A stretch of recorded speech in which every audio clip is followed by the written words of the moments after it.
जय हिंद बच्चों। पिछले वीडियो में अपन ने देखा था मानव भूगोल अर्थ एवं परिभाषा, और उसमें अपन ने जाना था कि मानव और प्रकृति के बीच में जो पारस्परिक परिवर्तनशील संबंध होता है वही मानव भूगोल है। ये जो मानव और पृथ्वी के बीच में, मानव और प्रकृति के बीच में जो ये संबंध होता है, एक्चुअल में ये परिवर्तनशील है। अर्थात मानव और पृथ्वी के बीच में जो संबंध होते हैं वो हमेशा परिवर्तित होते रहते हैं, और ये जो संबंध है यही मानव भूगोल है। तो अपन ने अभी मानव भूगोल का अर्थ और परिभाषा जान ली थी। अब अगला टॉपिक है अपना मानव भूगोल की प्रकृति। मैं शुरू कर रहा हूँ मानव भूगोल की प्रकृति, और आप इसको ध्यान से सुनेंगे। प्रसिद्ध भूगोलवेता जीन ब्रुन्स के अनुसार जिस प्रकार अर्थशास्त्र का संबंध कीमतों से, धर्म भूगर्भ शास्त्र का संबंध चट्टानों से, वनस्पति का संबंध पौधों से, मानवाचार विज्ञान का संबंध जातियों से तथा इतिहास का संबंध समय से है, उसी प्रकार भूगोल का केंद्र बिंदु स्थान है जिसमें कहाँ व क्यों जैसे महत्वपूर्ण प्रश्नों के उत्तर देने का प्रयास किया जाता है। देखिए बच्चों, जिस प्रकार से अर्थशास्त्र एक विषय है जिसमें महत्वपूर्ण क्या होती है, कीमतें, वस्तुओं की कीमतें अर्थशास्त्र के अंदर महत्वपूर्ण होती है, उसी प्रकार से भूगर्भ शास्त्र के अंदर जो सबसे महत्वपूर्ण चीज़ होती है वो होती है चट्टानें। वनस्पति शास्त्र में सबसे महत्वपूर्ण जो बिंदु है वो है पौधे।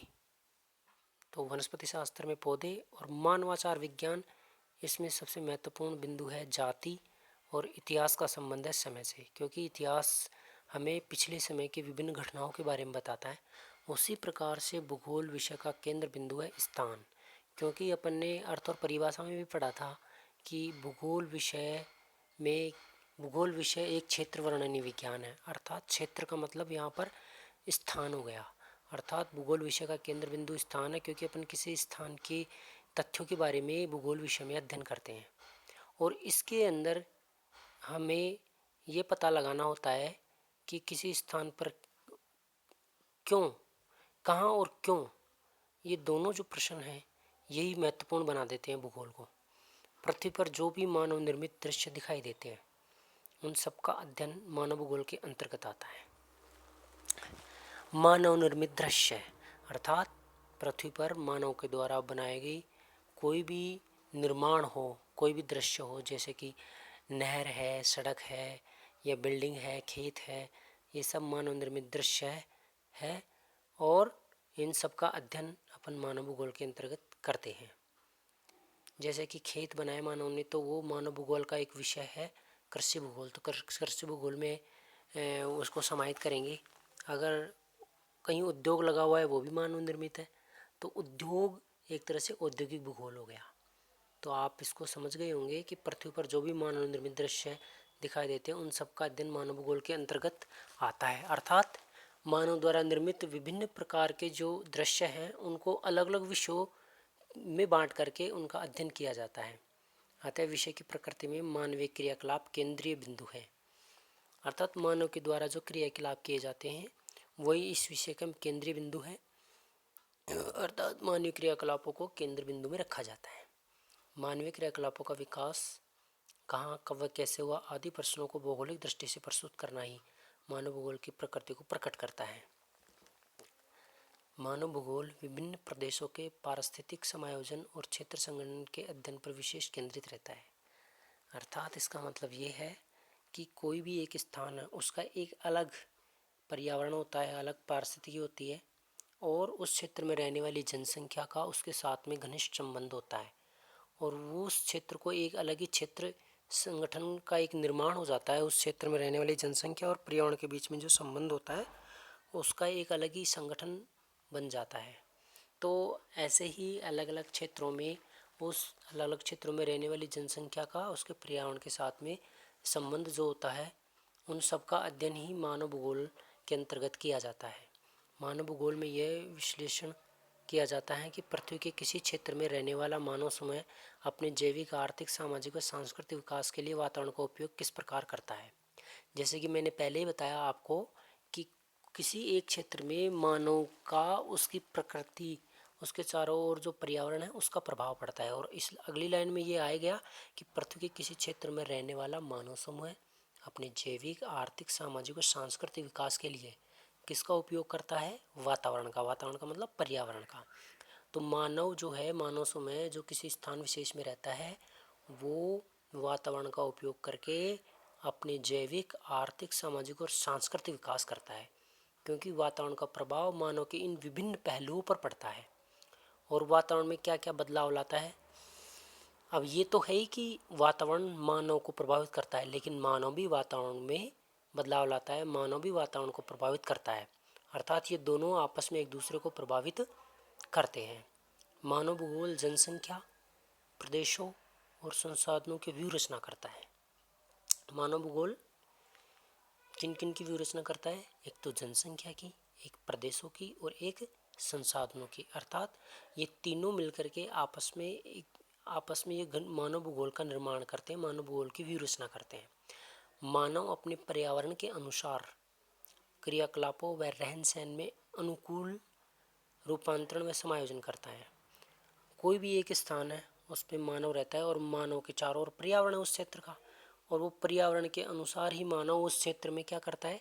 क्रियाकलाप करता है, रहन सहन करता है, और उसके अंदर वो अनुकूलन होता है। अर्थात वो उस पर्यावरण के साथ में अपने आप को ढाल लेता है, अनुकूलन कर लेता है, रूपांतरण कर लेता है, वह उसके अंदर वो समायोजित हो जाता है, एडजस्ट हो जाता है।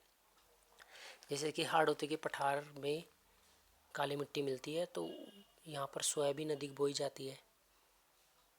ऐसे ही जैसे ध्रुवीय क्षेत्र है, ध्रुवीय क्षेत्र में रहने वाले एस्किमो लोग वहाँ पर तापमान 0 डिग्री से नीचे होता है, फिर भी वो अपने शरीर को उस कम तापमान वाले क्षेत्र में अपने आप को अनुकूलन कर लेते हैं और उस पर्यावरण में अपने आप को समायोजन कर लेते हैं। तो यहाँ पर कहा गया है कि मानव अपने पर्यावरण के अनुसार क्या करता है? क्रियाकलाप करता है। अब एस्किमो लोग क्या करते हैं? मछली पकड़ते हैं, क्योंकि उनके अलावा और उनके पास वहाँ पर आर्थिक क्रियाकलाप करने के लिए और कोई ऐसा एनवायरनमेंट है नहीं उनके लिए।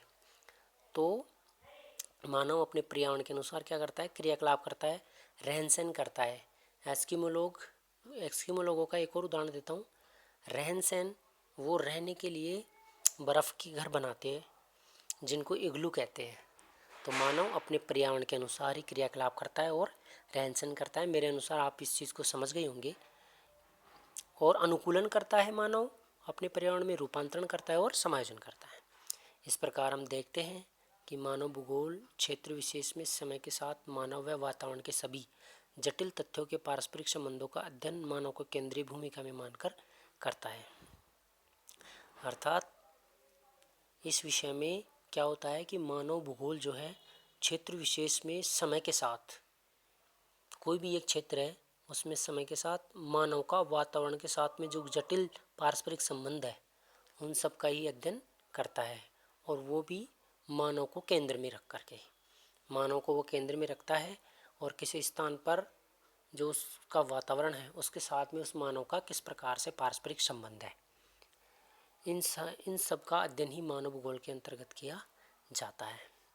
ये थे अपने मानव भूगोल की प्रकृति, जिसमें ये बात निकल कर के आती है कि मानव भूगोल, जिस भूगोल के अंदर केंद्र बिंदु स्थान है और मानव भूगोल में केंद्र बिंदु मानव है।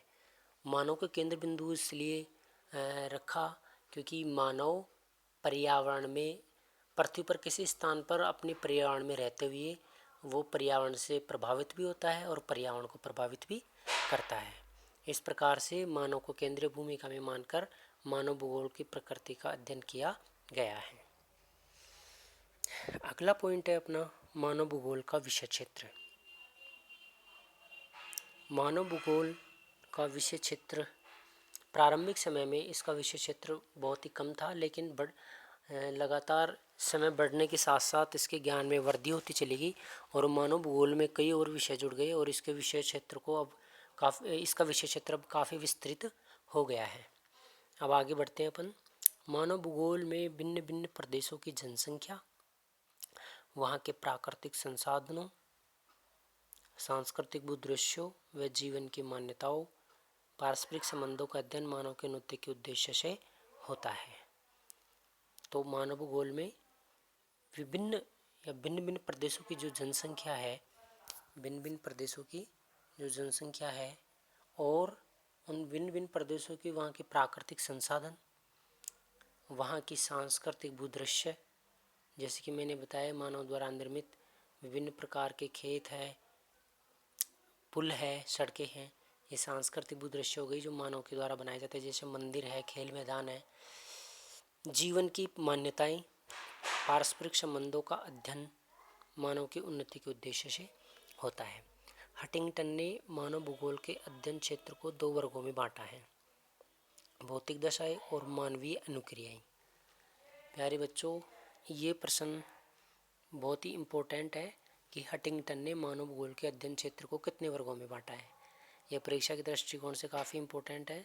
तो हटिंगटन ने मानव भूगोल के अध्ययन क्षेत्र की दृष्टि से 2 भागों में बांटा है, भौतिक दशाएं और मानवीय अनुक्रियाएं। भौतिक दशाओं में जो भी भौतिक पर्यावरण है उनसे संबंधित सभी क्रियाएं आती है, सभी दशाएं आती हैं। और मानवीय अनुक्रियाएं, मानव जो विभिन्न प्रकार की क्रियाएं करता है उन सभी को मानवीय क्रियाओं में सम्मिलित किया गया है। हटिंगटन ने अपने मानव भूगोल के अध्ययन क्षेत्र में इन दोनों पहलुओं को सम्मिलित किया, 2 वर्गों में बांटा। जिस प्रकार से मानव भूगोल की परिभाषा जो है वो मानव और पृथ्वी के बीच में अंतर संबंध को बताती है, उसी प्रकार से हटिंगटन के अध्ययन क्षेत्र के जो ये 2 वर्ग हैं वो एकदम सटीक बैठ रहे हैं, क्योंकि भौतिक दशाएं और मानवीय अनुक्रियाएं ये भी दोनों आपस में संबंधित होकर और मानव भूगोल को बताती है। तो ये अध्ययन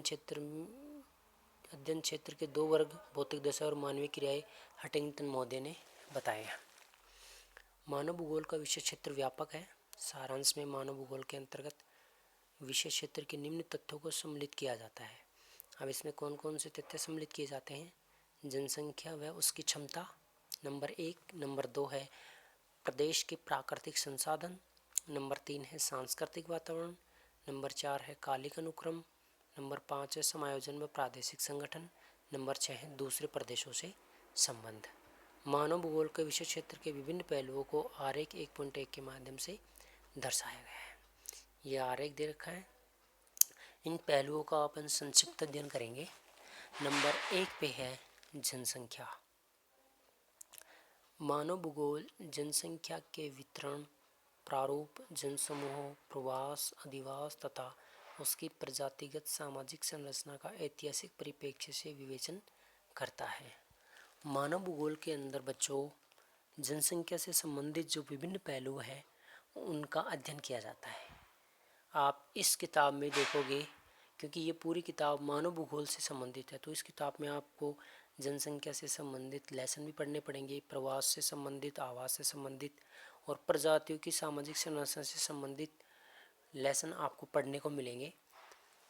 तो इसका अर्थ यह हुआ कि जनसंख्या जो है मानव भूगोल के विषय क्षेत्र का एक महत्वपूर्ण पहलू है और मानव भूगोल में जनसंख्या का वितरण प्रारूप, जनसमूह, प्रवास, अधिवास और उसकी प्रजातिगत सामाजिक संरचना का ऐतिहासिक परिप्रेक्ष्य में विवेचन किया जाता है।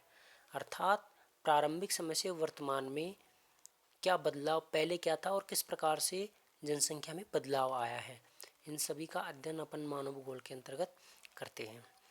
नंबर दूसरा जो पहलू है मानव भूगोल के विषय क्षेत्र का वो है प्रदेश के प्राकृतिक संसाधन।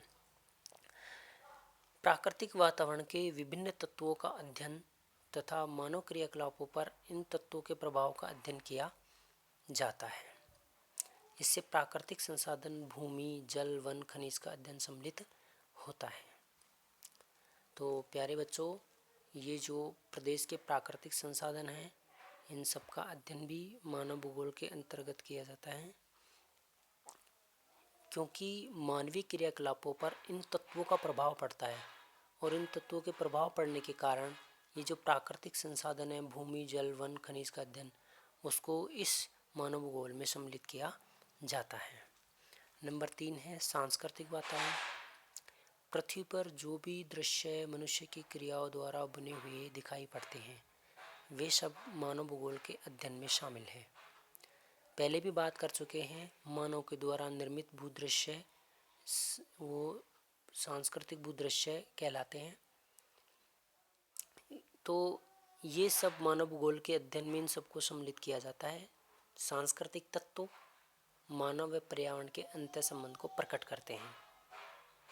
अब यहाँ पर सांस्कृतिक तत्व किसको प्रकट करते हैं? मानव और पर्यावरण के अंतर संबंध को प्रकट करते हैं, क्योंकि मानव के द्वारा जो भूदृश्य का निर्माण किया जाता है वो पर्यावरण से प्रभावित होता है। अर्थात मनुष्य कोई भी कार्य करता है वो पर्यावरण से प्रभावित होकर, प्रेरित होकर के ही कार्य करता है। इसलिए यहाँ पर जो भी मानवीय भूदृश्य का निर्माण होगा वो मानव और पर्यावरण के अंतर संबंध को ही प्रकट करेगा। अतः सांस्कृतिक तत्वों के अंतर्गत जीव जंतुओं एवं मानव का वातावरण के साथ अनुकूलन, जीविका के साधन, परिवहन, भवन, निर्माण सामग्री, अधिवास आदि सम्मिलित हैं। तो बच्चों, सांस्कृतिक तत्वों के अंतर्गत क्या क्या है? जीव जंतुओं एवं मानव का वातावरण के साथ अनुकूलन। अब यहाँ पर जीव जंतु और मानव आ गए। किसके साथ अनुकूलन? वातावरण के साथ अनुकूलन। उसके अलावा मानव का जीविका के साधन, परिवहन, भवन निर्माण सामग्री, अधिवास, इन सब को सांस्कृतिक वातावरण के साथ साथ इन सब का मानव भूगोल के विषय क्षेत्र में अध्ययन किया जाता है। आगे है कालिक अनुक्रम। मानव समाज और उसके भौगोलिक संबंध स्थिर नहीं है। मानव समाज और उसके भौगोलिक संबंध स्थिर नहीं है, ये सभी संबंध क्रियात्मक हैं। मानव के सांस्कृतिक विकास के साथ साथ उत्तरोत्तर अधिक गत्यात्मक व लोचपूर्ण होते जाते हैं। अर्थात मानव समाज का और उसका जो भौगोलिक संबंध है वो स्थिर नहीं है। जैसा कि अपन ने परिभाषा में भी देखा था कि मानव का पृथ्वी के साथ में जो अंतर संबंध है वो परिवर्तनशील है। तो ये जो मानव समाज है उसका भौगोलिक पर्यावरण के साथ में संबंध है वो कैसा है? स्थिर नहीं है, लगातार बदलता रहता है। यह सभी संबंध क्रियात्मक है। अर्थात मानव का भूगोल के साथ में या भौगोलिक परिस्थितियों के साथ में संबंध क्रियात्मक अर्थात क्रियाशील है। मानव प्रकृति के साथ में जुड़कर हमेशा क्रिया करता रहता है। मानव कुछ न कुछ क्रिया करता रहता है और प्रकृति भी कुछ न कुछ क्रिया करती रहती है। मानव के सांस्कृतिक विकास के साथ साथ उत्तरोत्तर अधिक गत्यात्मक व लोचपूर्ण होते जाते हैं। तो मानव के जो सांस्कृतिक विकास है उसके साथ साथ उत्तरोत्तर गत्यात्मक व लोचपूर्ण होते जाते हैं। ये जो सांस्कृतिक विकास है एक तो गति करता रहता है और एक लोचपूर्ण होते जाते हैं ये सांस्कृतिक विकास। तो चौथा पॉइंट था अपना कालिक अनुक्रम। मानव भूगोल में किसी भी प्रकार की जो घटना है, चाहे सांस्कृतिक विकास हो या अन्य कोई विकास हो, उन सबका कालिक अनुक्रम ज्ञात किया जाता है और उसके आधार पर, कालिक अनुक्रम के आधार पर ही उनका अध्ययन किया जाता है, उनका वर्णन किया जाता है। नंबर 5 पे है समायोजन व प्रादेशिक संगठन। भूगोलवेत्ता को केवल इतना ही नहीं मालूम करना होता है कि पृथ्वी तल पर मानवीय दशाएं किस प्रकार वितरित हैं। एक बार फिर देखते हैं, भूगोलवेत्ता को केवल इतना ही नहीं मालूम करना होता है कि पृथ्वी तल पर मानवीय दशाएं किस प्रकार वितरित है, वरन यह भी जानना आवश्यक है कि उनका वितरण उस विशेष ढंग से क्यों है। अब इन लाइनों को समझने की आवश्यकता है।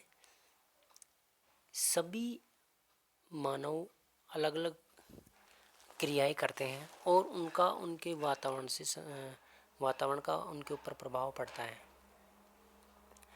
सभी मानव जो है, जैसे माना कि एक राष्ट्र है अमेरिका और एक भारत और एक चीन, एक अफ्रीका। इन अलग अलग देशों के अंदर मानवीय गतिविधियाँ, मानवीय क्रियाएं, मानवीय दिशाएं अलग अलग होती है और वो एक विशेष ढंग से होती है। क्यों? क्योंकि उन देशों की सांस्कृतिक, उन देशों का जो प्राकृतिक वातावरण है उसका प्रभाव पड़ता है। इसलिए वो किसी भी कार्य को एक विशेष ढंग से करते हैं। उपयुक्त विभिन्नताएं या तो प्राकृतिक वातावरण के कारण होती है या मानवीय क्रियाओं के कारण होती है। मनुष्य ने पृथ्वी पर अपनी छाप अपनी क्रियाओं के द्वारा कैसे लगाई है का अध्ययन भी मानव भूगोल में किया जाता है। संसाधनों का समाज के विभिन्न वर्गों में वितरण, उनका उपयोग व संरक्षण भी मानव भूगोल का महत्वपूर्ण विषय क्षेत्र है। मानव भूगोल के अध्ययन का दूसरा पक्ष भविष्य के परिप्रेक्ष्य में मानव वातावरण तंत्र का अध्ययन करना है। असंतुलित विकास के कारण प्रकृति असंतुलित होती जा रही है। आज वर्तमान में बच्चों जो विकास हो रहा है वो असंतुलित विकास हो रहा है। जैसे कि अब सरकार सड़क बनाती है या फिर रेलवे लाइन बनाती है तो वो हज़ारों पेड़ों को उस कार्य के अंतर्गत काटना पड़ता है और वापस वो पेड़ लगाए भी नहीं जाते। अब विकास तो हो रहा है, विकास ये हो रहा है कि सड़क और रेलवे लाइन बन रही है, लेकिन वो विकास कैसा है? असंतुलित विकास है, जिससे प्रकृति असंतुलित होती जा रही है। आज का वातावरण अवनयन अर्थात वातावरण का जो स्तर है वो गिर रहा है। वातावरण अवनयन व प्रदूषण की समस्या बढ़ती जा रही है। अतः वातावरण नियोजन भी मानव भूगोल के अध्ययन क्षेत्र का अभिन्न अंग हो गया है। अर्थात वर्तमान संदर्भ में एक नई चीज़ जुड़ करके आई है मानव भूगोल में कि वातावरण का नियोजन भी वातावरण के नियोजन का अध्ययन भी मानव भूगोल के अंतर्गत किया जाता है। अन्य प्रदेशों से संबंध पृथ्वी पर मानव एकाकी नहीं है। उसके पृथ्वी तल पर फैले विभिन्न क्षेत्रों से आर्थिक, सामाजिक, सांस्कृतिक और राजनीतिक संबंध भी होते हैं। उसके इन संबंधों का अध्ययन भी मानव भूगोल में होता है। तो प्यारे बच्चों,